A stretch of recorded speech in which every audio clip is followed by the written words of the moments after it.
นี่คือหางต่อพี่น้องเลยต่อบ้านเฮาเนาะปากต่อเนาะทีมงานกำลังเตรียมอุปกรณ์เนาะเดี๋ยวทีมงานเสื้อแดงมาเนี่ยเตรียมอุปกรณ์ในการจุดต่อเนาะเริ่มแล้วเบิ้งวิธีจุดต่อง่ายๆเนาะเรียบร้อย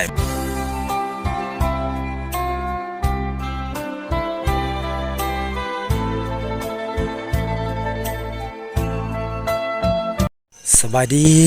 ดีตอนค่ำเนาะวันนี้พวกเราจะไปจุดต่อพี่น้องจุดต่อเนาะห่างต่อนี่กำลังย่างไปเนาะมันได้น้องเพิ่นตามหลังมาเนี่ยเด้3-4 คนมาเนี่ยนี่คือทางไปจุดต่อพี่น้องต่อห่างน้อยๆเนาะแต่ว่ามันเก่งกาดได้ต่อนี่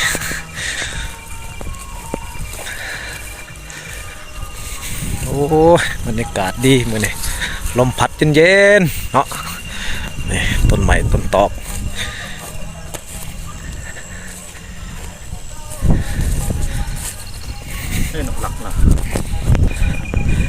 โอ้ไก่พอสมควรเด้อ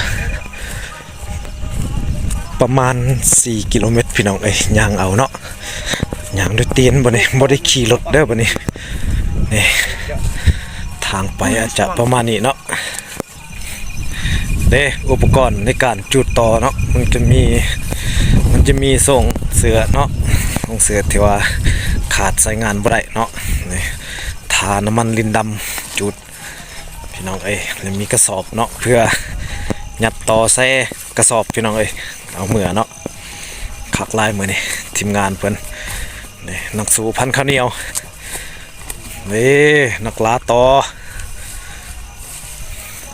กำลังสอกทางไปเนาะยันลงทางพี่น้องขับมือตื่นตาและบ่จื้อทางปานใดเนาะจื้อได้เซยเนาะบรรดาไอ้น้องเพิ่น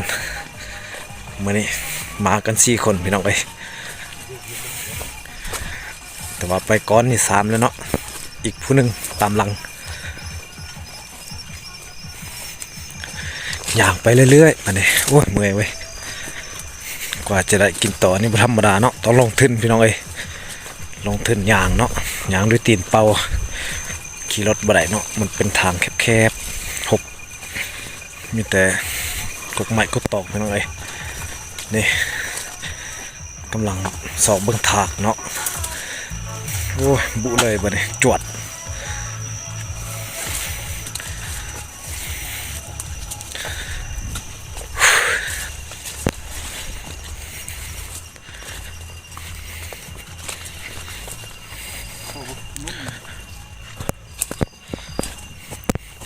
อันนี้จะเป็นเส้นทา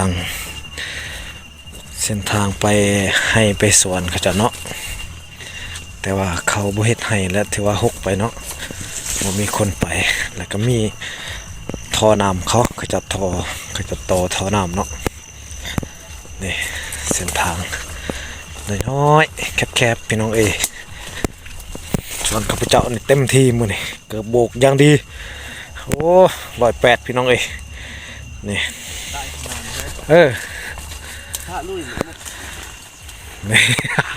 นักล่าต่อ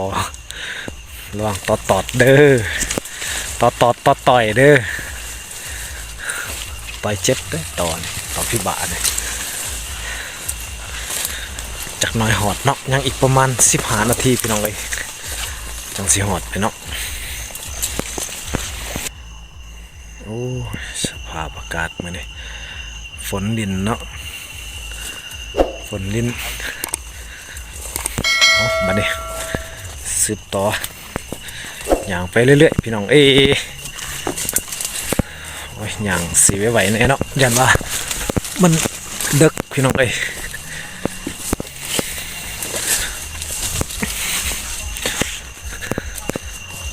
มันได้น้องเพิ่น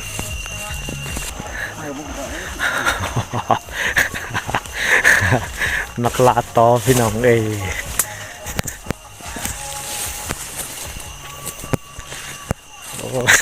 ทีมงานเสื้อแดงมือนี่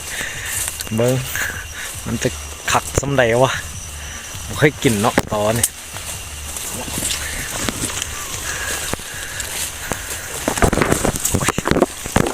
โอ้ยโอ้ยถึกแล้วบ่นี่ไม่ได้บ่นี่สิบุไปทางใดบ่นี่โอ้ฮอดแล้วบ่คุณน่ะโอ้หนักลาตอนี่ก็ใส่แต่เสื้อแดงเนาะโอ้ยเอาใกล้แล้วพี่น้องเอ้ยนี่คือจุดนัดพบเนาะเพราะว่าวันนี้เพิ่นก็ได้มาเนาะแต่ว่าบ่ได้จุดพี่น้องเอ้ยบ่มีอุปกรณ์เนาะหรือว่าอุปกรณ์บ่ครบเพิ่นบ่ได้ถือมาพี่น้องเอ้ยนี่คือจุดนัดพบทางแยกเด้อันนี้ทางไปจุดต่อพี่น้องเอ้ยหมดโอ้ยหมดใส่ต่อหอดแล้วพี่น้องเอ้ยเด้นี่คือหางต่อพี่น้องเอ้ย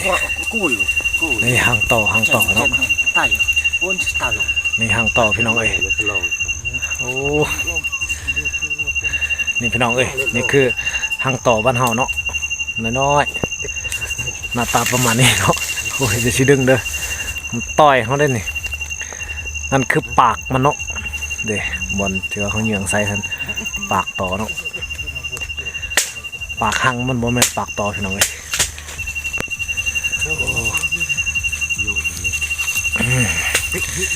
โอ้ยจุดมือนี่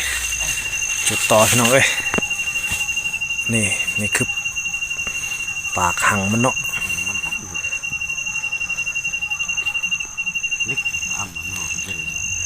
นี่ฮอดแล้วพี่น้องเอ้ยฮอดจุดนัดพบแล้วฮอดจุดเป้าหมายเป็นที่อำหอยเนาะก็คือวันห้างต่อพี่น้องเอ้ยโอ้ยเมื่อยเด้ทีมงานกำลังเตรียมอุปกรณ์เนาะเด้ทีมงานเสื้อแดงมาเนี่ยเตรียมอุปกรณ์ในการจุดต่อเนาะก็มีทรงเสื้อขาดใส่จวดและกระทาน้ำมันดินดำพี่น้องเอ้ยเนาะกำลังดิเริ่มอยู่ในขั้นตอนดิเริ่มนี้เนาะมีกระสอบแล้วก็มีน้ำมันดินดำพี่น้องเอ้ยเนาะแล้วก็มีโคมมีผ้ามีรถไฟเนาะครบมาเนี่ยโอ้ทีมงานเสื้อแดงมาเนี่ยคักๆเด้อลองต่อยโอ้มีหมวกอีกใส่หมวกให้มันคักเลยเว้ย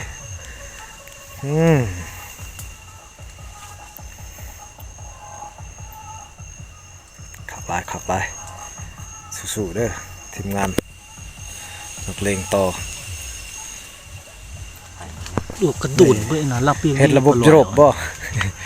จรบเอาก็ได้หันออกแล้วหันแม่มันออกแล้วหันแม่มันออกแล้วมันย่ำประตูเข้าแล้ว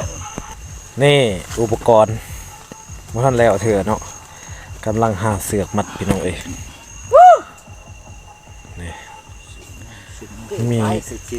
ผู้นึงลงทางในบ่ทันมาเถื่อนี่โอ้ลงเลงเสือแดงบ่นี่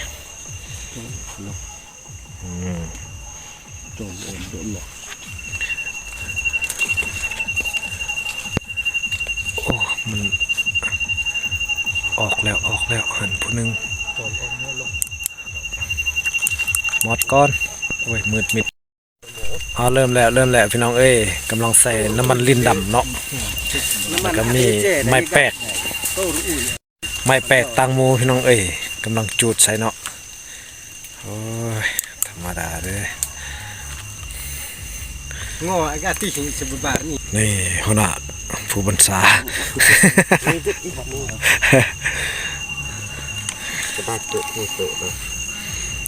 เด้เพิ่นใส่น้ำมันลิ้นดำพี่น้องเอ้ยจูดใส่โอ้ขับกี่รอบแบบนี้นี่ติดงอไอ้ดิเปรตน้องอะมั้งเริ่มแล้วเริ่มลุกแล้วพี่น้องเอ้ยจบ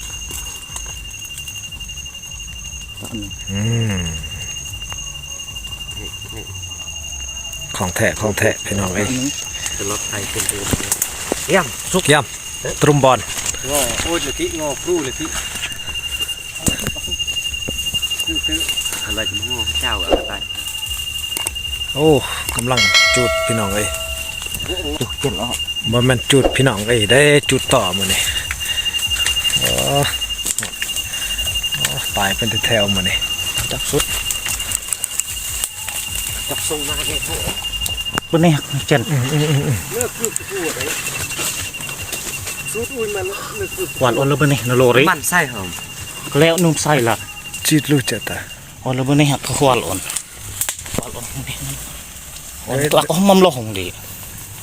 จิตเยอะแยะเลยก็เลยเยอะแยะบัดเจ๊งไง ôn là bên này อ้าวโอ้ สุดไส้มันประดำเนาะ leo เร่งจุดต่อนี่เบิ่ง cái nắp ôn là bên เบิ่งวิธีจุดต่อง่ายๆเนาะนี่ขั้นตอนทำอิฐจับใหม่เป็นทางการเนาะโคมแล้วก็นี่ไม่แปลกมันลินดำทรงเสือเนาะที่ว่าขาดไปตัวของบใส่เนาะก็คนงานเยอะแล้วนี่โอ้คนงานมานี่ก็คือต่อพี่น้องเอ้ย quản ôn là bên này คัก จอกกันไหมโอ้ยที่พอรู้จะโคกเปิดตรงจริงอ่ะ โอ้เรียบร้อยมื้อนี้เด้แม่มันตายไปแท้ๆพี่น้องเอ้ย ก็น่าให้มันจะง่ายฮะจะง่ายอะไรที่จังหวะจุก นี่ใหม่ว่าท่านเบิดเถื่อเนาะ หน้าตัวห้องคนแต่ละตัวหน้าก็ได้โดยเฉลี่ยน้ำมันยิ่งปุ๊บตับกระตรองยิ่งก็ตับกระตรองแล้วมันหลอกเขา โอ้ขักลายมื้อนี้ได้กินต่อได้เด้บัดนี้ ติดดูโชว์อ๋ออีกเบอร์ดูหาตื้อดูนี่แกดูตื้อดูหาไม่อ่อนเลยไม่เลยยอดเลยเดี๋ยวอยากไปเห็นต่อไอ้เจ้าบ้างนะ ดึงหัวหน้า cross mình ngọc อะไรจี เอาเลยหัวหน้าจับเลยอ่ะลงมือแล้วพี่น้องเอ้ยโอ้ดึงมานี่คักโอ้ลายเว้ยลูกมัน จักหน้าก่อน นี่เห็นบ่ลูกต่ออ๋อเริ่มแล้วบัดนี้แกมกับบานกับซองบัดนี้อนามัยเป็นทางการเนาะ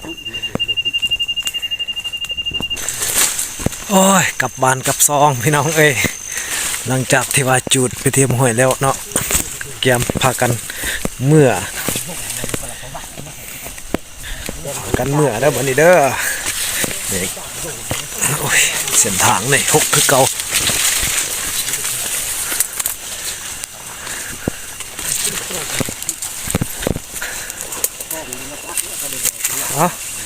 โซ่ให้เบิ้งหัวหน้ายกนี่ได้แล้วโอ้ใหญ่พอสมควรเนาะตอนนี้คักเว้ย โอ้ยกินจักเถื่อเนาะทดลองก่อนมื้อนี้เป็นมื้อแรกเลยที่เราได้กินเนาะเว้ยได้เส้นทางนี่อันตรายมาก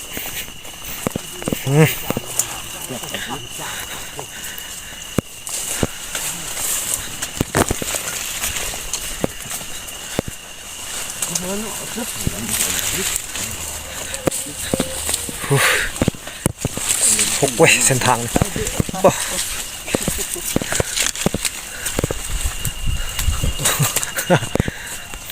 มื่อนี้มากัน4 คนเนาะถือว่าจุดเป็นทีมหอยแล้วกับปานกับซองอนามัยกินมาดิโอ้ยมืดเว้ยอ๋อโอ้หอดแล้วพี่น้องเอ้ยเกี่ยมอนามัยบัดนี้แฮ่